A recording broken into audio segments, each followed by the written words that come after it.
سڵای خۆی گەورتان لێبێت بینرانی بەڕێز من پارێزەر فەرمان حەسەن و بەرامی ڕێساتان پێشکەش دەکەم. بەڕێزان دوای 2 ساڵ و 3 مانگ لە بڕیاری پاشەکەوتی موچە لەلایەن حکوومەتی هەرێمی کوردستانەوە لە دوایین بڕیاری خۆی حکوومەتی هەرێمی کوردستان ئامادە نەبوو دەست هەڵبگرێت لە بڕیاری نایاسایی پاشەکەوتی موچەی فەرمانبەران و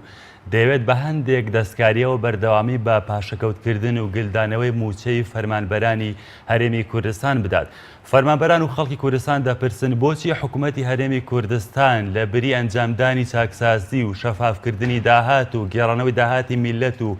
خستنە بەردەم پەرلەمانی داهات بۆچی بەردەوامی بە پاشەکەوتی موچە و بردننی داهاتی خەڵکی کوردستان دەدات. دوایین ئەمەلی فەرمانبەرانی هەرێمی کوردستان ڕێکەوتن بوو لەگەڵ عێراق و پێدانی مافە ڕەواکانی فەرمانبەران بوو، بەڵام حکوومەتی هەرێمی کوردستان بە ڕێکەوتنێک لەگەڵ حکوومەتی عێراق ئەو هیوای فەرمانبەران و موچەخۆرانی هەرێمی کوردستانیشی لەناو بردوو بە ڕێکەوتن ئەو پارەی بە سیستەمی پاشەکەوت دابەش کرد. پرسیاری جدی ئەوەیە ئەگەر پارەی فەرمانبەران و موچەخۆران هەرێمی کوردستان لە بەغداوە دێت و حکوومەتی عێراق تەکمیلەی موچەی هەرێمی کوردستان دەکات، بۆچی حکوومەت پابەندی یاسای عێراقی نابێت بۆ پێدانی موچە بە موچەخۆرانی هەرێمی کوردستان؟ بۆچی حکوومەتی هەرێمی کوردستان بە لێدان و هەڕەشەی چەقۆ و دەمانچە و گرتن و سزادان و ئەشکەنجەدان وەڵامی خۆپیشاندەران و موچەخۆران دەداتەوە لە کاتێکدا داوای موچەکانیان دەکەن و قەرزی زیاتر لە 2 ساڵیان لەسەر حکوومەتی هەرێمی کوردستاندا؟ ئاسەوار و لێکەوتە مەترسیەکانی بڕیاری پاشەکەوتی موچە لە هەرێمی کوردستان چین؟ ئەگەر ئەم بڕیارە بەو جۆرە حکوومەتی هەرێمی کوردستان بەردەوامی پێ بدات، زەمان چییە بۆ موچەخۆران و فەرمانبەران کە لە ئایندەیەکی نزیکدا دەستکاری بکرێت یاخود هەر نەمێنێت لە سەرشانی فەرمانبەران؟ بەڕێزان تاوتوێم تەوەرە دەکەین لەگەڵ هەردوو بەڕێزان. عەبدولقادر ساڵح ڕاوێژکاری یاسایی و هەروە شارەزای قانونی داری و هەروە بەڕێز شوکری شێخانی ئەندامی پەرلەمانی کوردستان لە فراکسیۆنی کۆمەڵ بەڕێزی لە هەولێرەوە لەگەڵمانە. بەڕێزان هەردوو لا بەخێر بن. کاکە عەبدولقادر، لە بەڕێستەوە دەست پێ دەکەم، حکوومەتی هەرێمی کوردستان بۆچی بەردەوامی دەدات بە پاشەکەوتی موچە؟ بە بڕای بەڕێزت هیچ حەلێکی یاسایی دیکەی نییە؟ سوپاسانەکەم. بە بڕای من بەڵێ حەلی یاسایی هەیە، بەڵام بڕام وایە و پرسیارە بێ ئاراستەی پەرلەمانی کوردستان بکرێت، لەبەرەوەی پەرلەمانی کوردستان لە بنەڕەتەوە متمانە یاوە بە حکوومەتی هەرێمی کوردستان و ئەو بابەتە لە سڵبی اختصاصی پەرلەمانی کوردستانە و لە هەمان کاتا لە اختصاصی سوڵتەی تەشریعیە ئەگەر خودی پەرلەمانی کوردستانیش نەبێت کە لەلایەن سوڵتەی تەشریعیەوە دەرکراوە، واتە نە حکوومەتی هەرێمی کوردستان و نە پەرلەمانی کوردستان و ناوانەشی کە شارەزای بواری یاساین کەسیان نکولیان لەوە نییە کە ئەو بڕیارەی بە ناوی سیستەمی پاشەکەوتی موچە دەرکراوە بڕیارێکە کە یاسایی نییە و جۆرێکە لە تەجاوزکردنی دەسەڵاتی جێبەجێکردن بۆ سەر دەسەڵاتی یاسادانان. لەبەرەوە بە بڕای من پێویستە ئەم پرسیارە بەر لە هەر کەسێکی تر ئاراستەی دەسەڵاتی تەشریعی لە هەرێمی کوردستان بکرێ، لەبەرەوەی لە ڕووی دەستوریەوە پەرلەمانی کوردستان ئەتوانێت یاسایەکی موچەی تایبەت بە هەرێمی کوردستانی هەبێ و لەو حاڵەتانەشی کە یاسایەک نییە ئەو کاتە ئێمە پابەندین بە یاساکەی عێراقیەوە و لە هەمان کاتا گەر سەرنجیش بین. بەڵام ئێستا حکوومەت پابەند بۆ بە یاسای عێراق و بە جێبەجێکردنی و پێدانی موچەی فەرمانبەران بە تەواوی؟ حکوومەتی هەرێمی کوردستان لە دەرکردنی بڕیارەکەەوە نەخێر پابەند نەبووە و تەجاوزی کرد سەر دەسەڵاتی یاسادانان و خۆی هەستاوە لە بری سوڵتەی تەشریعی خشتەیەکی موچەی داناوە کە ئەو خشتەی موچە ئەتوانم بڵێم ئیفتیقاری هەیە بۆ ئەبسەد معلومات و هەروەها بۆ ئەبسەد ڕێساکانی وەزیفەی گشتی کە لەگەڵ هیچ یەکێک لەو یاسا و ڕێسانە نایەتەوە و جۆرێکە لە معالەجەکردنیەکی وەقتی. بەڵام من بڕوام وایە کە ئاسەوارێکی زۆر گەورەی مستەقبەلی لەکەوێتەوە بە سلبی بەسەر قوانینی وەزیفە و کەرتی وەزیفەی گشتی و هەروەها هەیبەتی وەزیفەی گشتی. لەبەرەوە پێ بڕوام وایە پێویست بوو وا بڵێم پێویست بوو پەرلەمانی کوردستان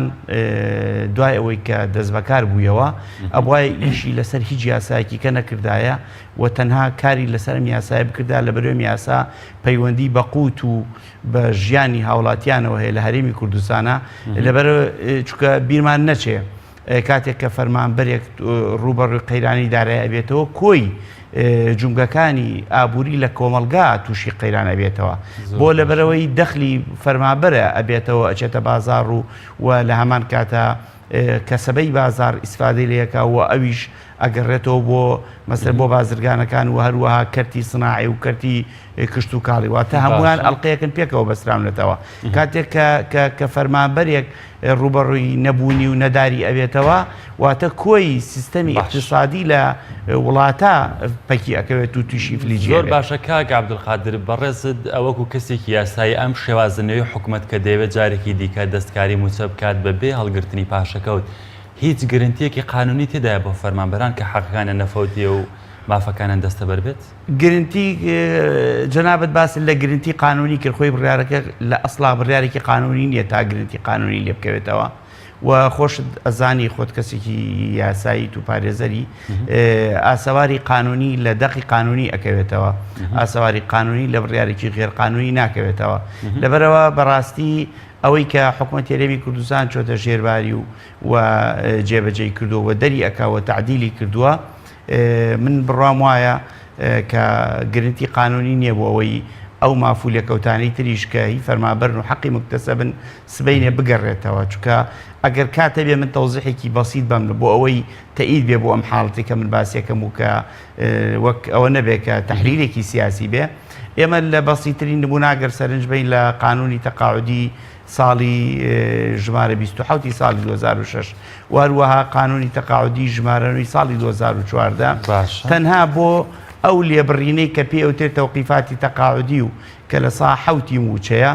لە قانونی تەقاعودی 27 2006 مادەیە کە لە دەبند پێکاتووە تەنزیمی مامەڵەکردنی کردووە بەو بڕەوە کە لە فەرمانبەر ئەبڕێ و ئەحکامی بۆ داناوە بۆ ئەو هەیئەتی کە ئەیبا بڕێوە سنووقی کە پێی تەشکیلەکرێ و هەروەها ئەو واریداتی بۆ سنووقی و دوای چۆن سەرفەکرێ و لە هەمان کاتیشا لە یاسای نوێی 2014 بە 4 مادە و بە حەڤە بەند هاتووە تەنزیمی کردوێتەوە جارێکی تر و هەر مادێکی تەخسیس کردو بۆ بابەتێکی سەربەخۆی ئەو سنووقە و ئەو بڕەپاری کە لە فەرمانبەر ئەبڕێ بەڵام بەداخەوە تاوەکو ئێستا حکوومەتی هێرێمی کوردستان نەک ئەوەی کە لە ساحەوتەکەشی تەنزیم نەکردووە کە لە فەرمانبەر بڕاوە و لە ساڵی 2006ەوە تاوەکو ئێستا موچە تەوقیفاتی تەقاعودی لە فەرمانبەر ئەبڕێ تاوەکو ئێستا سنووقێک نییە کە من بڕوام وایە ئەگەشتە سەدان ملیار دینار کە ئێستا لانیکەم خانەنشینەکانمان تووشی ئیشکالێتی نەبوونی موچە نەبوو لەبەرەوە بڕوام وایە گەر حکوومەتی هێرێمی کوردستان کاری لەسەر تطبیقی ئەحکامێکی قانونی نەکردبێتەوە لە قانونی تەقاعودیا کە قانونەکە ڕێسای بۆ داناوە دڵنیام لەوەی کە لەم بڕیاری خۆیان لەبەرەوە هیچ مادەیەک کەلیمەیەک دەقێک نییە تەنزیمێ بابەتێک کردبێت دڵنیام کە ناکرێت زەمانی ئەو حاڵەتە بکرێت دەست خۆش کاک عەبدولقادر بەڕێ شکر شێخانی دێمە لای بەڕێزت حکوومەتی هەرێمی کوردستان بۆچی هەر بەردەوامە لە بڕیاری نایاسایی پاشەکەوتی موچە هیچ چارەسەرێکی دیکەی قانونی نەبوو کەوە کاک عەبدولقادر باسی کرد دەکرا لە پەرلەمانی کوردستان ئەو بابەتە معالەجە بکرێت بەنای خۆی گەورە مهرەبان سڵاو لە ئێوە لە سەرجەم بیسەران و بینەرانی پێیان بەداخەوە حکوومەتی هەرێمی کوردستان من دەتوانم بڵێم لە ماوەی 27 ساڵی حکومڕانی ڕابردووی چوار شت هەبووە دەتوانم بڵێم ئەم چوار سیمای زەقی ئەم حکوومەتە بووە ئەویش ناسەروەری بۆ قانون واتە بۆ یاسا و هەروەها نەبوونی سیستەم و پلان و گەندەڵی و بەهەدەردانی سەرۆت و سامانی ئەم ملەتە دیارە موچە لە هەم وڵاتیانی دنیاوە لە هەرێمی کوردستانیش کە بەشێکە لە عێراق بە یاسا ڕێکخراوە بەڵام ئەوان هاتن بە ڕێنمایی لە ئەنجومەنی وەزیران بە بڕیاری ژمارە 65 لە بڕگەی 4 ئەم سیستەمی پاشەکەوتی موچەیان داهێنا کە لە هیچ شوێنێکی دنیاە نەبووە پاشەکەوتی موچە پاشەکەوت بۆ کەسێ دەکرێت کە باڵغ نەبێ عاقل نەبێ کامل نەبێ بەڵام هەموو خەڵکی هەرێمی کوردستان کە موچە خۆرەکان ئەم سفەتانەیان تیادا نییە بەڵکو هەمووی باڵغە و عاقلە و پێویستی بە پاشەکەوت نییە کە لە هیچ یاسا و شەرعێکی ئاسمان جێگای نابێتەوە و لە کاتێکدا کە موچە بە یاسا ڕێکخرا ئەو هاتووە بە ڕێنمایی بە بڕیاری ئەنجومەنی وەزیران تەجاوز دەکا لە سوڵتەی خۆی یعنی سنوور دەبەزێنێ دەستکاری شتێک دەکا کە لە سوڵتەی تەشریعی دەرچووە ئەمە لەلایەکەوە لای شتریشەوە بەڕاستی ئەگەر حکوومەت بیویست بە لە کاتێکدا کە خۆی دەڵێ تووشی قەیران بوو هەرچەندە ئێمە پێمان وایە بەپێی ئەو داتا و زانیاری بە دوادا چونانەی ئێمە هیچ قەیرانێک نەبوو بەڵکو مە قەیرانێکی دروستکراو بوو کە دروستیان کردو وەکو بۆ تەنها ئەو پارە و سەرۆت و سامانەی بە تەواوی پاشەکەوتەکە لا بەرێت وەک بەڕێز دەڵێت هیچ قەیرانێک لە ئارایە نەبوو دروستکراو بووە. بەڵێ بێگومان بەپێی هەموو ئەو داتا و زانیارانەی کە لە دەست ئێمە حکوومەت دەتوانێت موچەی خەڵک بە تەواوی بدا و ئەوان لە کاتێکدا کە ئەم سیستەمی پاشەکەوتیان هێنا کە لێکی لە لە بڕگەی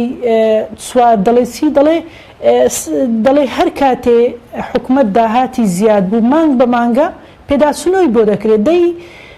بەرمیلی نەوت بە $27 ئێستا بۆ بە $70 ئەگەر ئەم فشارە خۆپیشاندان و فشارە زۆرە لەسەر حکومەت نەبە ئێستش ئامادە نەبوو خۆ پێداچوونەوە بکە ئەو هەموو بەڵێ نەدەدا دوایێ تەنانەت ئەو ڕبع موچەی کە بە سیستەمی پاشەکە و دەیدا بە خەڵک ئەمەشی لە کاتی خۆی نەیدەدا بە خەڵک خانەنیشینان لە 2017 تەنها 3 موچەیان وەرگرت خەڵک لە ساڵێکە 3 موچەی 4 موچەی وەردەگرت یعنی بەڕاستی ئەمە زولمێکی یەکجار گەورە بوو لە خەڵکی هەرێمی کوردستان دەیکرد لە هەندێک وڵاتێک کە تووشی قەیرانێکی ڕاستەقینە بوو وڵاتێک وەکو یۆنان کە بەڕاستی تووشی قەیران بووە ئەمان هاتوون بە یاسا ڕێکیان خستووە و چۆن ژیان و گوزەرانی خەڵک لەگەر ئەم قەیرانە ڕێک بخەن بۆچی لە هەرێمی کوردستان ئەمە بە یاسا ڕێک نەخرا بۆچی لە هەرێمی کوردستان پەرلەمان بە یاسا ئەمەی ڕێک نەخست کە کەوتینە قەیرانەوە یاسایەکی تایبەتی دەرنەکرد بۆم بابەتە برای بەڕێزم سیستەمی موچە بە یاسا ڕێکخراوە لە پەرلەمان بە یاسا بەڵام ئەوان هاتوون سنووریان بەزاندووە یعنی حکوومەت دەسەڵاتێکی بەکارهێناوە کە لە دەسەڵاتی ئەو نەبووە یعنی شتێکی کردووە کە پاشەکەوتی موچە لە هیچ شوێنەیە جێگای نابێتەوە تۆ چۆن کەسێ معاشی ملیۆنێکە دەی 300,000 دەدەیتێ بە چ حەقێک بە چی یاسایەک بە چی پێوەرێک یعنی بەڕاستی ئەمە دەتوانین بڵێن لە هیچ یاسایەک جێگای لە هیچ چوارچێوەیەکی یاسادا نەبووە بەڵکو خۆیان بڕیار دایانێ و بە زۆرم لێ بەسەر خەڵکدا سەپاندویانە اینجا من حەز دەکەم نمونە یۆنان باز بکەم ئەگەر حکومەت بەڕاستی ئەگەر قەیرانێکی ڕاستەقینە بایە و نیاز پاچی هەبایە کە ئەو پارە بۆ خەڵک دەگەڕێنێتەوە باوەکو سیستەمی یۆنانی بکرد بە بۆ نمونە کەسێ موچەکەی 2 ملیۆنە حکومەت پێی دەڵێ تۆ ژمارەیەکی حیسابیت هەیە ئەو ژمارەیەکی حیسابی دەبا هەر لە یەکەم ساتەوە بۆ سەرجەم فەرمانبەران بکرابایەوە اینجا تۆ کە 2 ملیۆنت هەیە مانگانە تا ئەو قەیرانە کۆتایی پێدەی دەتوانی 1 ملیۆن ڕابچێشی بە 3 وەجبەش خەڵک دەیزانی چەندی لە ژمارە حیسابەکەی ئەمە زۆر ئاسانتر بوو زۆر سوکتر بوو لەسەر خەڵک و ڕەنگە خەڵک ئەمەیان پێ تەقەبول بکرابە بەڵام ئەو هاتی هەر دەڵێ بە تەنها لە ڕاگەیاندنەکە دەڵێ پاشەکەوتی موچەتان نافۆتێ بۆتان دەگەڕێنەوە ئێستا هەیە 80 ملیۆن دیناری لەکن حکومەتە هەیە 100 ملیۆن دیناری لەکن حکومەتە مۆزەفێکی بەسیط 20 ملیۆن دیناری لەکن حکومەتە بەڵام خۆشی نازانێت چەندی لا حکومەتە هیچ مستەمسەکێکی لێ دەست نییە بۆی ئێمە بەڕاستی ئەمەمان بەستەمێکی زۆر گەورە دەزانی لە یاسای خانەنیشینی ئەو چاکسازیی کە کردمان لەو یاسایە کە مانگێک لەمە بەردەرچوو بە زۆری توانیمان چەند بڕگەیەک تەسبیت بکەین ئێمە وەکو فراکسیۆنی کۆمەڵی ئیسلامی لە 16 پرۆژە یاسایەکمان پێشکەش بە سەرۆکاتی پەرلەمان کرد ئەویش چۆنیەتی گەڕانەوەی ئەو پاشەکەوتی موچە کە لە لای حکومەتە ئەو پرۆژەیەکی ئێمە پێشکەشمان کرد بە شێوەیەکی زۆر پرۆفیشناڵانە نووسرا بوو کە لە 8 مادە و هۆیەکانی دەرچوان دەتوانی بە پوختی بۆمان باس بکەیت بە کورتی ناوەڕۆکی پرۆژەکەتان چی بوو شکوریە خان ئەو پرۆژەیە کە ئێوە پێشکەشتان کرد بۆ گەڕانەوەی پاشەکەوتی موچەی فەرمانبەران ناوڕۆکی بڵێ ئەو پرۆژەمان لە مادەی 1 ئاماژەمان بەوە کرد بوو کە ئەو پاشەکەوتەی لای حکومەتە قەرزە و دەبێ حکومەت بیگەڕێنێتەوە و لە مادەی دووەم ئاماژەمان بەوە کرد بوو کە هەموو فەرمانبەرێک دەبێت ژمارەیەکی حیسابی بۆ بکرێتەوە بڕی ئەو پاشەکەوتەی کە هەیەی لای حکومەت بۆی بخرێتە نا ئەو ژمارە حیسابی و بە مستەمسەک بدرێتەوە هەموو فەرمانبەرێک کە ئەوەندە پارەت لای حکومەتە اینجا لە مادەی 3 ئاماژەمان بەوە کردبوو کە حکومەت دەبێ ئەو قەرزەیلایەتی بە قۆناغبەندی بگەڕێنێتەوە بۆ فەرمانبەران. قۆناغبەندیمان بۆ کردبوو چونکە حکوومەت دەیوت ئێمە ناتوانم بێ کاتە نزیکەی زیاتر لە 8 ملیار دینار لای حکوومەتە. ئێمە قۆناغبەندیمان بۆ کردبوو. قۆناغی یەکەممان ئاوا لێ کردبوو کە ئەو قەرزەی کە خەڵک هەیەی لای حکوومەت بەبەرکەی بۆ منە قەرزی سولفەی عقارە، ئاو کارەبایە، سولفەی زەواجە، سولفەی کشتتوکاڵە، هەموو ئەمانە بەرکەوێتن. ئینجا قۆناغی دووەم خوێندنی پارالێلە، خوێندنەکان لە زانکۆ پەیمانگە ئەهلیەکانە، زائیدەن ئەوەی قۆناغی یەکەم. ئینجا لە مادەیشتر ئاماژەمان بۆ کردبوو کە پەیوەندی هەبێ لە نێوان بانکە ئەهلیەکان و بانکە حکومیەکان بۆ ئەوەی چکەیەکێک لە کێشەکانی حکوومەت ئەوەی کە دەی پرۆژانە لە پەرلەمانی کوردستان گویان لێ گیراوە یاخودچیان بەسەر دێت. بۆچی لە پەرلەمانی کوردستان هیچ پرۆژەیەک لە مەسلحەتی فەرمانبەران و خەڵکی ناچێتە پێشەوە؟ بەڵێ بەداخەوە ماوەی 3 ساڵە لە پەرلەمان دەیها پرۆژە پێشکەش بە سەرۆکاتی پەرلەمان کراوە، خوێندنەوەی یەکەمی بۆ کرا، بەڵام کاتێک کە ئاراستەی ئەنجومەنی وەزیران و وەزارەتی دارایی دەکرا ڕادەوەستێنرا بە بیانۆی ئەوەی کە قەیرانە و ڕەهەندی دارایی هەیە ئەوە ناتوانن جێبەجێ بکەن. جا ئەو پرۆژەی ئێمە ئاراستەی ئەنجومەنی وەزیران کرا و ئاراستەی لێژنەی دارایی کرا لە پەرلەمانی کوردستان. خۆشبەختانە 3 مادە لەو پرۆژەی چاکسازی بوو بۆ یاسا، ئەیشەوە بووکە ژمارەیەکی حیسابی بۆ سەرجەم فەرمانبەران بکرێتەوە و ئەو بڕە پاشەکەوتەی کە لای حکوومەتە بۆی بخرێتەنە ئەو ژمارە حیسابیە و بە هەر فەرمانبەرێک بزانێت چەند پارەی لای حکوومەتە وەکو مستەمسەک لە دەستی بێ. بەڵێ دەست خۆش ئاشکوری خان کاک عەبدولقادر دێمەوە لای بەڕێزت مەترسی بەردەوامبوونی ئەم پاشەکەوتە چیە کە حکوومەت نایەوێت دەستبەرداری بێت؟ مەترسە قانونیەکانی چین بۆ فەرمانبەران؟ بەڵێ من پێشەوە ئاماژە بکەم بە مەترسیەکانی ئێمە 1-2 سەرنجی یاسایی لەسەر ئەو پرۆژەی کە خوشکی بەڕێزم باسی کرد. ئێمە لە بیدایەتەوە باسمان لەوە کرد کە ئەو بڕیارێکی یاسایی نییە و سوڵتەی تەنفیزی کە دەری کردووە تەجاوزی کردوتە سەر سوڵتەی تەشریعی و ئەوە جۆرێکە لە عیب لە قەراری ئیداری حکوومەتی هەرێمی کوردستانە کە لێرە قەرارەکە قەرارێکی معدومیشە نەک باتڵ. لەبەرەوە بە بڕای من ناکرێت پەرلەمانی کوردستان لەسەر زەوی قەرارێکی معدوم پرۆژەیەکی یاسا بهێنێت تەنزیمی قەرارێکی معدوم و ئاساواری قەراری معدومی پێ بکە. ئەمە یەک. دوو،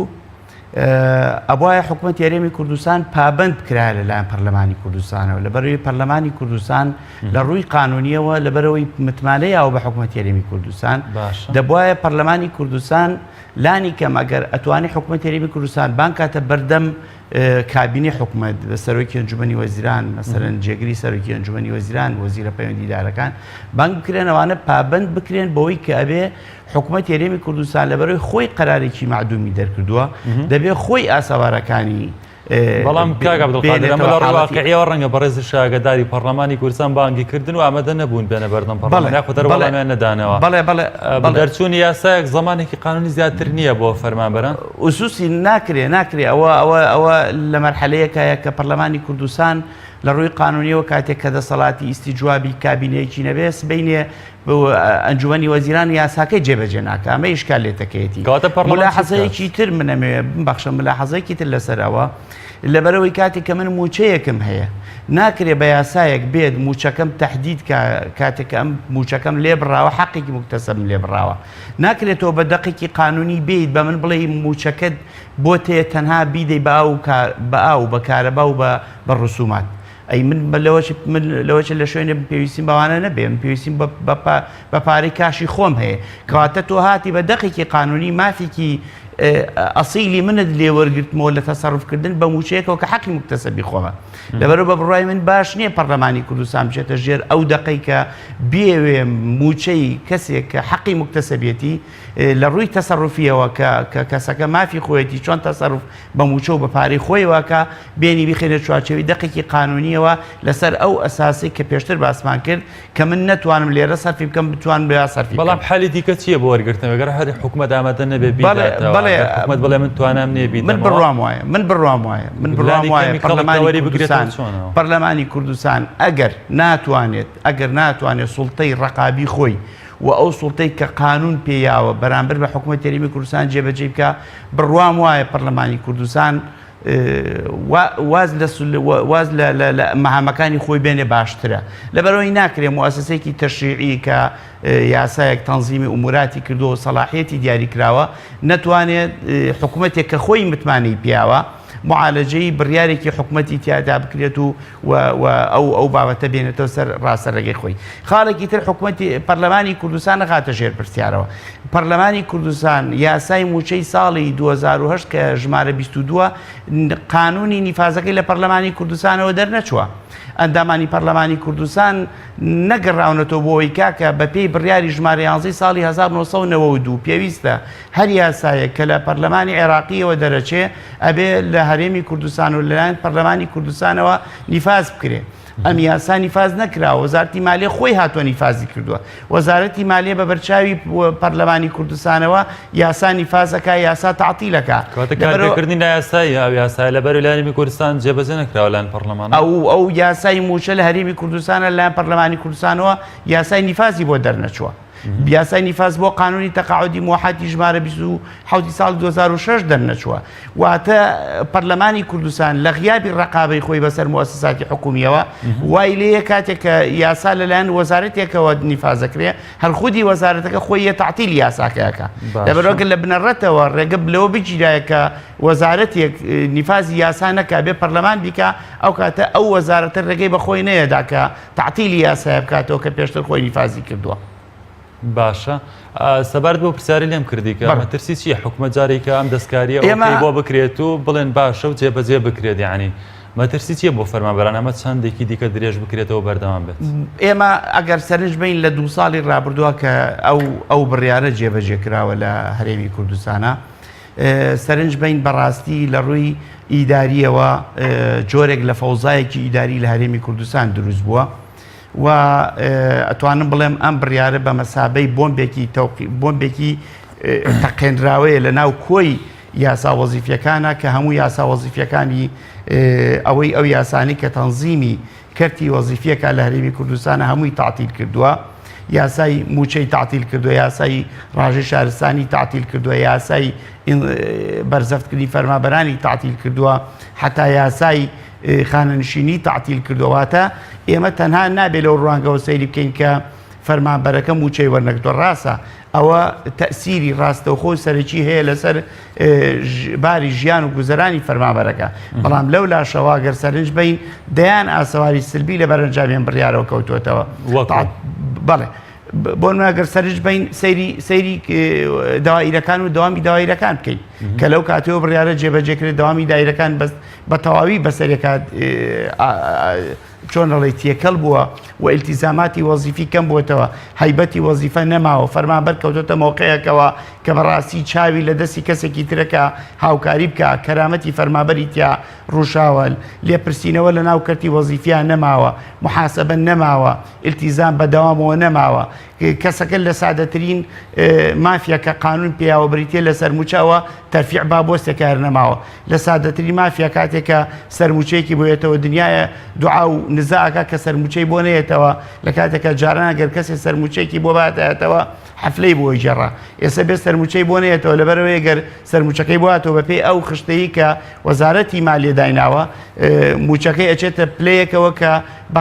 ئەوەی ئەوەی کە سەرموچەکەی بواتەوە موچەی لێ ئەبرێتەوە جارێکی کرد واتە کە ئەمە ئەتوانم بڵێم لەگەڵ ئەبسەد بنەماکانی وەزیفەی گشتیان خشتە نایەتەوە ئەگەر ئێمە ئەم خشتە بێنین بیکەین بە پێناسەیەک بیکەین بە دەلیلێک بۆ ئەوەی کە ئایا حکوومەت هەرێمی کوردستان تا چەند شارەزایی هەیە لە وەزیفەکانە بۆمان دەرەکەوێت حکوومەت هەرێمی کوردستان و بیزاد وەزارەتی دارایی معلوماتی دقیقی لە قوانینی متعلق بە وەزیفە نەبووە ئەیجینا لانێکە مەگەربی وایە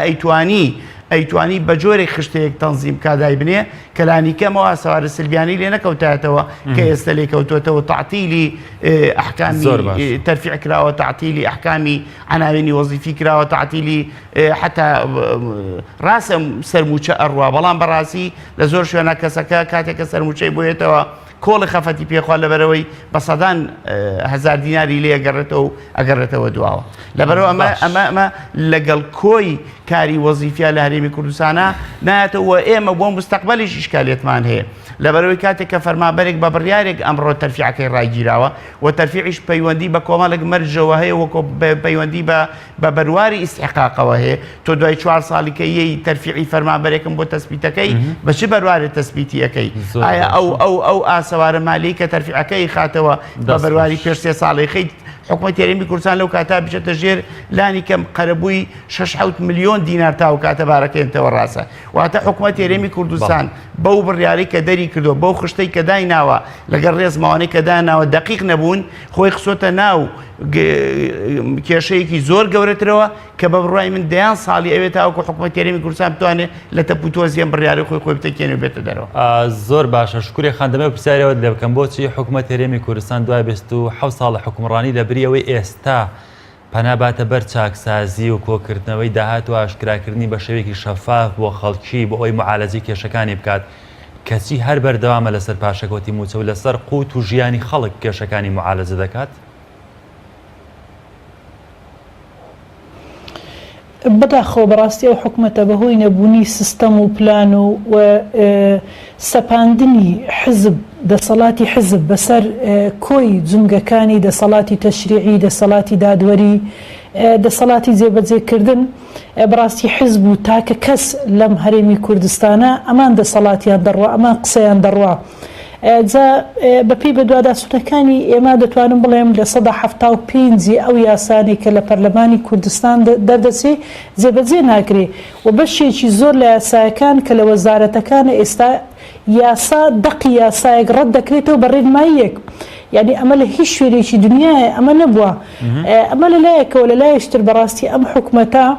بەهۆی بێپلانی خۆی خستۆتە ناو ئەو هەموو قەیرانە ماوەی چەند ساڵێک بۆ ئەو دروشمەی بەرز کردبەوە کە ئەوان لە شەڕی داعشدان و ئەوان ملیۆنێکونی و ئاوارەیان لەسەر بەڕاستی ئەمانە شتی بێ بنەما بوون لەبەرەوەی ئاوارە ئەگەرچی لە هەرێمی کوردستان بوو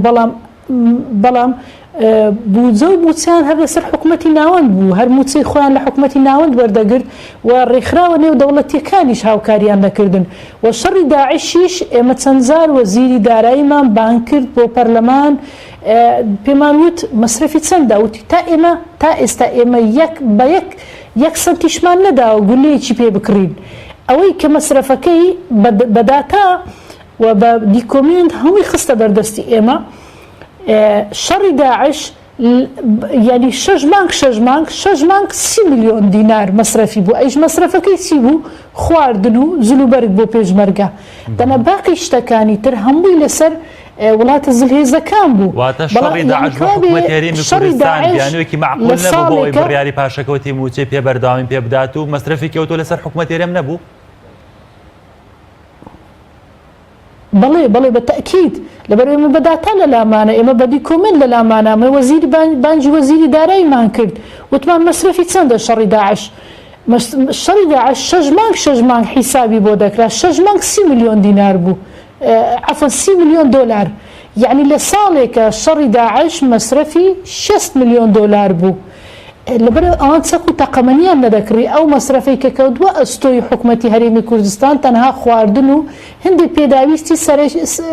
سادە بوو وەکو جلوبەرگ و وەکو کەلوپەلی پێداویست دەنا ئەوەی کە بارە قورسەکە ئێستا ئەو بیانوەش نەماواتە ئەو بیانوەشی کە بەڕێز باسی دەکرد کەرجێکی و تۆش نەبووە ئەو بیانوەش نەماوە شەڕی داعشیش نەماوە ڕێکەوتنێکی تقریبان لەگەڵ عێراقیش کراوە پارەش لێوە ڕەوانە کراوە ئێستا چی بیانوێگێ بۆ بەردەوامی لێگرتنەوەی موچە یاخود پاشەکەوتی موچە من پێم وایە ئێمە ئەوان ینی هەندێک شت باز دەکەن دەڵێن ئێمە قەرزارین ئێمەش پێمان وتن ئێوە قەرزاری چین ئێوە نەوتان فرۆشتووە یا نەوتان کڕیە وەک ئەوەی کە باز دەکەن لە ماوەی 4 ساڵی ڕابردوو بەردەوام نەوتیان کڕیە بۆ هەرێمی کوردستان نەک نەوتیان فرۆشت بێ ئینجا کۆمەڵی کۆمپانیایان هێناوە ئەوانە مقدمەن پارە پێشە چی پارەیان لێوەرگرتوون هەندێک لەو کۆمپانیانە تا 2022 پارەیان لێوەرگرتوون و ئەو پارە ستان چیان لێ کردووە یعنی شتەکە زۆر ڕوون و ئاشکرا ئەمانە لە کۆمەڵێ بانکی نێودەوڵەتی کۆمەڵێ زیاتر لە 30 حیساب بانکیان هەیە لە بانکە نێودەوڵەتیەکان ئەو پارەی کە نەوت دەفرۆشن دەچێت بۆ ئەو حیسابە بانکی خۆیان اینجا حیسابی شخصیە حیسابی حیزبە لەو سێ حیساب بانکی و پارەکە ناگەڕێتەوە زۆربەی بۆ خەڵکی کوردستان ناگەڕێتەوە شکوریە بەڵێ زۆرێک لەو پارەی ناگەڕێتەوە دەچێتە سەر ئەو حیسابە بانکێ تایبەتی خۆیان سەر بە ناوێکی شخصیە یاخود سەر بە حزب هەردوو حزبی دەسەڵاتدارە دەناخۆ ئەوان ناشاردرێتەوە ئێستا ڕۆژانە 370,000 بەرمیل لەوت لە هەرێمی کوردستان دەفرۆشرێ کە نزیکەی بای 600,000 عفوا 600 ملیۆن دۆلارە ئینجا لە لایشتر ئێمە داهاتی ناو خۆمان هەیە داهاتی خاڵە سنووریەکانمان هەیە ئینجا مانگانە 35 ملیۆن دۆلار لەلایەن حکوومەتی ئەمریکەوە دێ بۆ هێزەکانی پێشمەرگە بۆ موچەی ئەوان ئینجا حکوومەتی ناوەندیش ئەوە دەستی پێ کردووە 370 ملیار دینارمان بۆ دەنێرێ یعنی کەوابی بەپی ئەو کۆی ئەو داهاتەی کە حکوومەتی هەرێمی کوردستان کە ئێستا لە 5 سەرچاوە دەستی دەکەوێت زیاتر لە 1 ملیار دۆلارە یعنی کەوابی بەشی موچە بە زیادەوە دەکا بەڵام ئەوان ئێمە کە ڕوبەڕوویان دەبینەوە پێیان دەڵێن ئەوان دەڵێن ئێمە قەرزاری چین یعنی بەڕاستی زۆر سەیرە یعنی ئەوەی سەیرە لە هیچ وڵاتێکی دنیاە نەبووە ئەوە لە خولی چواری پەرلەمان ئەو ساڵی پێنجەمە تا ئێستا ئەوان نانهێشتووە بودجە بێتە ناو هۆلی پەرلەمان و تاوتوێ بکرێ و بەشی پرۆژەکان و بەشی وەزارەتەکان و بەشی موچەدا بندرێ و حیسابی ختام بێتەوە ئینجا لە لایشتر بە هیچ شێوازێک تا ئێستا ڕێگەیان نەداوە چاودێری دارایی یعنی بچێ بۆ بەتایبەتی وەزارەتی سامانە سروشتەکان شکوریەکان ئێوە وەکو پەرلەمانتاران یاخود بۆ ئێوەی پەرلەمانتاران ڕوون نەکردوێتەوە ئەم قەرزانەی کە هەیە قەرزی چین ئەوان موچەیە نەیانداوە پرۆژەی خزمەتگوزاریە ڕایان گرتووە زۆربەی سێکتەرەکانی خزمەتگوزاری لە هەرێمی کوردستان وەکو کارەبا وەکو ئاو باش نین یاخود هەرین وەکو ڕێگاوبان ئەمانە خراپن ئەم قەرزانە بۆچی کراون بۆ کێ کراون هیچ معلوماتێکتان دەستکەوتووە هیچ شتێ ناڵێن هیچ زانیاریەکمان پێ ناڵێن دەڵێن قەرزارین قەرزەکەت بۆچی کردووە دەڵێن ئەو کۆمپانیانیان کە هاتوون نەوت دەربهێنن لە هەرێمی کوردستان قەرزاری ئەو کۆمپانیانن دەی باشە ئەو کۆمپانیانە تۆ دەتوانی ماوەی چەند ساڵێکە تۆ پێشە چیشی لێوە گرتووە شیرنیشی لێوە گرتووە ئینجا لە لایشترەوە ئەو کۆمپانیانە تۆ دەتوانی نەوتیان بڕیتێ لە باتی ئەو قەرزان و نەوتی پێداون یعنی بەڕاستی شتەکانی کە باز دەکەن بە هیچ شێوازێک مقنع نییە هەر بۆ شاردنەوەی گەندەڵیەکانی خۆیان و ئەو نادادگەری کە دەیکەن و ئەو بە هەدەردانی سەرەت و سامانی ئەو ملەتە ئەوان هاتون کۆمپانیەکی نێودەوڵەتی کۆمپانی دیلۆتیان هێنا ئەو بێ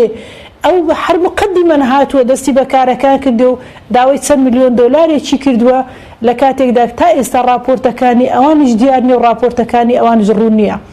یعنی بەڕاستی ئەوەی ئەوان باز دەکەن تەنانەت منداڵێکی ناولانچیش ناتوانێت قەناعەتیان پێ بهێنێ و پێم وایە خۆشیان قەناعەتیان بە قسەکانی خۆیان نییە و من پێم وایە بەپێی زانیاری و بەدواداچوونەکانی ئێمە ئەو ئیتفاقە ژێربەژێری کە لەگەرە حکوومەتی ناوەند کردویانە هەر بۆ لەبەرەوەی لە یاسای بودجەی 2018 کە لە حکوومەتی ناوەند دەرچووە کە ماوەی 4 ساڵ ڕۆژانە 300,000 بەرمیل نەوتیان لە بای حەسەن و ئاڤانە فرۆشتووە لە مادەیدا لە یاسای بودجەی 2018 عێراق دەڵێ دەبێ لێژنەیەکیان پێکهێناوە دەبێ بە دواداچوون بکرێ ئەو سەرەت و سامانە بگەڕێندرێتەوە هەر بۆ شاردنەوەی هەموو ئەو گەندەڵیانە یعنی پێشتر پێش ئەوەی کردنی ڕیفراندۆم ڕۆژانە گەیشت بۆ ئەو حەدەی یعنی نزیکەی 1 ملیۆن بەرمیل نەوت لە هەرێمی کوردستان و ئەوەی بە ئەوەی کەرکووک دەفرۆشرا بەڵام بەداخەوە ئەوان هەر پاشەکەوتی موچیان هەرهێشتەوە و ئێستاش هەر بەردەوامیان دەکرد ئەگەر ئەو فشارە زۆریان لەسەر نەبووە کاک عەبدولقادر خوێندنەوەی بەڕێز دەچێت لەسەر ئەو شێوازنەوەی حکوومەت باسیەکە بۆ دابەشکردنی موچە بە نایاسایی ئەمە چۆنە یاخود تاسن لە مەسلحەتی فەرمانبەرە چی تێدایە بۆ فەرمانبەر بە کورتی؟ ئەگەر سەرنج بین تعدیلەکەش لە ڕووی قانونیەوە ڕووکەشێک یا ڕووماڵێکی قانونی بە بڕیارەکە نادا لەبەر خۆی لە بڕیارەکە لە ئەسڵا بڕیارێکی غێر قانونیە لەبەرەوە تعدیلەکەش غێر قانونیە و لەبەرەوەی کە فەرمانبەر هیچ حەول و قوەیەکی نییە لەو حاڵەتە و واقعەکە و سەپێنراوە بەسەر فەرمانبەرەکە و فەرمانبەرەکە هیچ سوڵتەیەکی نییە کە معالەجەی وەزعەکەی پێ بکە ناچارە کە ملباتە ژێر واقعەکەی کە هەیە و ئیلتیزام بە و وەزیفە بکاکە لە سەرشانێتی و ئەو بڕەش کە تعدیل کراوە فعلا وەکو بڕی پارە فەرقەکەیە لە تعدیلکردنەکە و نیسبەتێکەیە بەڵام نیسبەتەکە لەوایە کە جارێکی کە ئێمە چوینێتەوە سەر خشتەیەکی تر کە ئەومانە پێڵێ بەداخەوە کە وەزیری دارایی ئەو ڕۆژە کە بڕیارەکە ئاشکرایی هینەکان کرد دەستکاریکردنەکان کرد ئاماژەی بۆدا کە ئێمە لە ماوەی سێ ڕۆژە شەو نخونیمان کێشاوە تاوەکو ئەو خشتەمان تەرتیب کردووە کە بەداخەوە ئەوە ئەتوانم بڵێم هێنانە خوارەوەی بڵین ماف و ئیمتیازی فەرمانبەرەکە کاتێک کە مافێک بە یاسایەک ڕێکخرابێ ئێمە بیرمان نەچێ یاسای موچە و موادی موچە کاتێک کە دانراوە لە ساڵی 1960 کە دانراوە لە یاسای ڕاژی شارستانی بە پێی مادەسیە تاوەکو ساڵی 2003 ئەو یاسایەکی قەوی بووە و موادەکانی بە سابتی دانراون کەمێک تعدیلی تیاکراوە کەواتە کاتێک کە موچە بە یاسایە دیارە لەلایەن کۆمەڵێک سوڵتەی مختەسە و مودەیەکی زەمەنی باشی ئەوێ بۆی تەنزیم بکرێت لەبەرەوەی بیرمان نەچێت کاتێک کە باس لە یاسای موچە ئەکرێ لەبەرەوەی سوڵتەی تەشریعی دەریەکە سوڵتەی تەشریعی دیراسەی کۆی یاساکانی متعلق بە موچەوەکە بۆ ئەوەی ئەم یاسا ئەبێ هارمۆنیەتێکی لەگەڵ یاساکانی کە لێ بکەوێتەوە ناکرێت تۆ جومگەیەک بێنی بخیتە ناو سیستەمێکەوە کە ئەم جومگە لەگەڵ هیچێکێک لەگەڵ پێکاتەکانی ئەم سیستەما ناگونجێت ئەو خشتەی کە لە وەزارەتی مالیە تەڕحکراوە شم خشتەی ئێستا خشتەی پێشوو ئەو ئاسەوارانی لێ ئەخوێنرێتەوە کە ئەمە نامۆیە ئەم جۆرە سیستەمانە ئەم جۆرە بڕیارانە بە وەزیفەی گشتی لەبەرەوەی وەزیفەی گشتی ناکرێت کەسێکە بۆ نمونەگەر نموزەجێ وەربگرین کاتێک کە ئەوترێ ئێمە لێبڕینمان لە 400 بۆ 500 هزار داناوە واتە لەوە دەست پێیەکە گەر فەرمانبەرێک تا 399 هزار دینار موچەیە بێ لێی نابڕن لە 400 لێبڕن کەواتە و فەرمانبەرەی کە 401 هزار دیناری هەیە لە سادەی موچەکەی بڕێ ئۆتۆماتیکیەتەوە بۆ خوارە و فەرمانبەرەی کە موچەکەی لە خوار 400ەوەیە لەبەرەوەی لەو حتا 360 وەرەگرێت ئەو فەرمانبەرەی کاتێکە لە 123 لێبڕێ کاتێکە موچەکەی لە نێوان ملیۆنێک بۆ ملیۆن و 500 لەگەڵ ئەو فەرمانبەرەی کە لە 120 لێبڕێ کە لە نێوان 900 بۆ ملیۆنەکایە بە 1000 دینار واقعی فەرمانبەرەکە گۆڕە کاتێکە هەنگاوە نێتە ئەو دیوی ئەو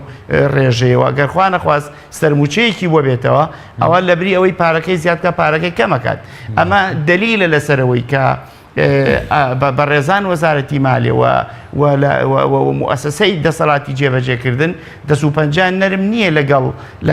لەگەڵ دەق و لەگەڵ خشتە و لەگەڵ پێکاتەکانی یاسای موچە بۆیە کاتێکە یاسای موچە کاتێکە دانراوە جۆرێکە لە مرونەت و نەرمیەتی پێوە دیارە بۆی لەگەڵ کۆی یاسا متعلقەکان شێوازنەوەی دەستکاریکردن جگە لەوەی لە بنەمادا هیچ بنەماکی یاسایی نیە و نایاسایە دادپەروەریشی تێدا نییە بەتاکید ئێمە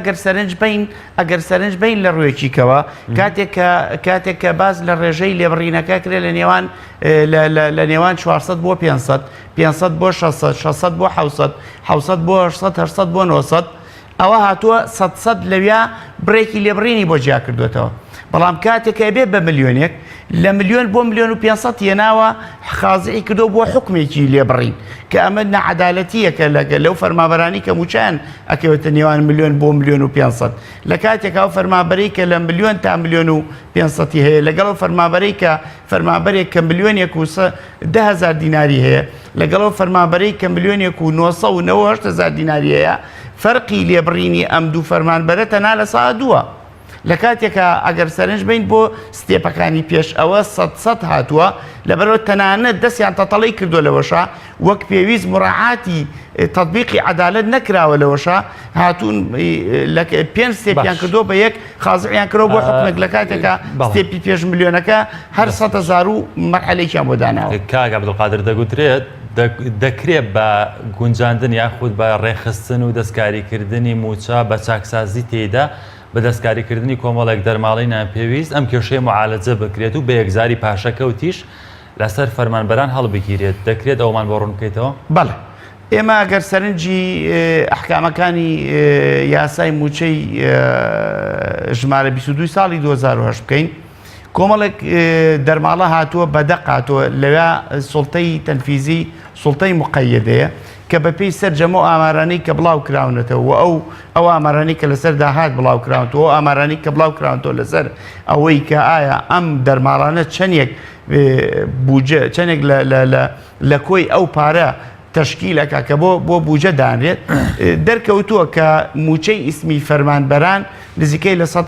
لەخوا لە 150ەیە کۆی دەرماڵەکان لەسەر و لە 150ەیە بۆ ئەو پارەی کە تەخسیس کراوە لەبەرەوە ئەگەر حکوومەت هێرێمی کوردستان بیویستایە معالەجەیەکی جەزری ئەم بابەتە بکە ئەکرا لە ڕێگەی پرۆژە یاسایەکەوە لە ڕێگەی پەرلەمانی کوردستانەوە بەوەی کە دەرماڵە یاساییە قانونیەکانی ناو یاسای موجە بێنڕایەکەەوە بە سوڵتەی مقەیەدە دانراوە ئەبێ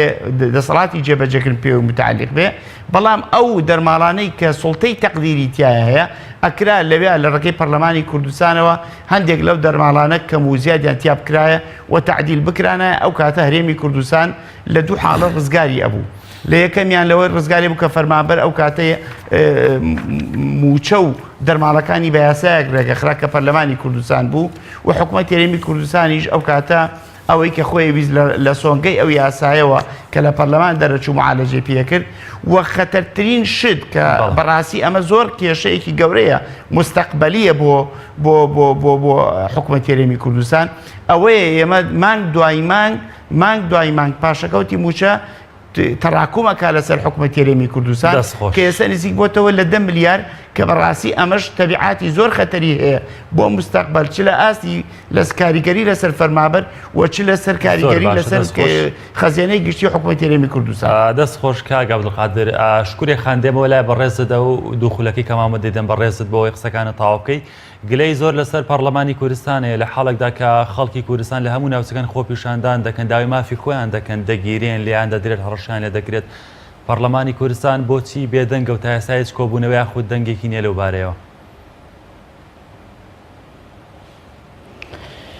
بڵێ من پێشەوەی وەڵامی ئەو پرسیارە بدەمەوە دەمێ بڵێم بەڕاستی سەبارەت بە سیستەمی پاشەکەوتی موچە پەرلەمانی کوردستان بە هیچ شێوازێک دانی بۆدان ناوەکە و شتێکی یاسایی کراوە بەڵکو پێی وا بووە هەموو کاتێ ئەممان وتووە و تەنانەت ئەنجومەنی شوراش کە ئەمە شتێکی نایاساییە و سنوور بەزاندنە و تەداخلکردن بە دەسەڵاتێکی ترە بەڵام ئەو پاشەکەوتەی کە کەوتە لای حکوومەت ئێمە وەکو ئەمرێکی واقعی کە حکوومەت بەدەسەڵاتی حزب بەهێزەوە بەسەر خەڵکیدا سەپاند ئێمە بیرمان لەوە کردەوە کە چۆن ئەم مافە بۆ خەڵک بگەڕێنینەوە بۆیە هەم پرۆژە یاسامان پێشکەش کردووە دواتجاریش خۆشبەختانە لەو یاسایی چاکسازی خانەنشینی گشتی جێگیر کرا من پێم وایە ئەو یاسایی کە ئێمە لە پەرلەمانی کوردستان کە دەرمان کرد کە نزیکەی زیاتر لە 62,000 بندیوار و خانەنشینی نایاسایی ئەمانە لا بدرابانایە کە زیاتر لە چارنووسی یاسایش چی لێ دێت؟ ئێستا هیچ باز ناکرێت لە پەرلەمان چارنووسی چی لێ دێت؟ چی بەسەر دێت؟ بەڵێ بەداخۆ بەهۆی ئەو ناڕەزایی و خۆپشاندانانەی کە کرا لە هەرێمی کوردستان ئێمە داوامان کرد کە پەرلەمان ئەو دوو مانگەی کە خولی زستانەی تەواو بوو کە دەکەوتە ناو پشوو ئێمە داوامان کرد مانگێک درێژ بکرێتەوە سەرۆکی پەرلەمان وتی تاوتوێ دەکەین بەڵام بەداخەوە بەبێ ئەوەی بیخاتە دەنگدا بەبێ ئەوەی قسەی لێ بکری یەکسەر 3000 دانیشتن بڕیاری دانیشتن درا بەڵام دانیشتنەکان تەجیل کرا دوجار هیچ دانیشتێک ئەنجام نەدرا ئەگەر بە کورتی وەڵامی دوا پرسیارم بیتەوە شکوریەکان پەرلەمانی کوردستان ئێستا بۆ بێدەنگە بۆ هیچ کۆبوونەوەیەک لە ئارایانیە لەسەر داخوازەکانی خەڵک و پێشەکارانی بەرامبەر خەڵک دەکرێت زۆر سوپاس ئەگەر بە کورتی وەڵام بدەیتەوە. بڵێ ئێمە تا ئێستا سێجار وەکو فراکسۆنی کۆمەڵ و گۆڕا فراکسۆنی کۆمەڵ و یەکگرت و وەکو لێژنەی تەندروستی نووسرامان بەرز کردوەوە بۆ سەرۆکاتی پەرلەمان بۆی دانیشتێکی نەئاسایی ئەنجام بدرێت لەبەر ئێستا پەرلەمان لە پشوودا بەڵام سەرۆکاتی پەرلەمان لە سەفەرم لە دەرەوەی وڵاتم بەداخەوە تا ئێستا نەگەڕاونەتەوە. دەستخۆش زۆر سپاس بۆ شکوری شێخانی دایم پەرلەمانی کوردستان لە هەولێرە لەگەڵمانبووی زۆر سپاس بۆ عەبدولقادر ساڵح ڕاوێژکاری یاسایی و شارەزای قانونی داری زۆر سپاس بۆ بەڕێستان بیرنانی بەڕێست زۆر سپاس بۆ ئێوەش تا بەرنامەیەکی دیکە بەخوای گەورتان سپێرم خواتان لەگەڵ بێت.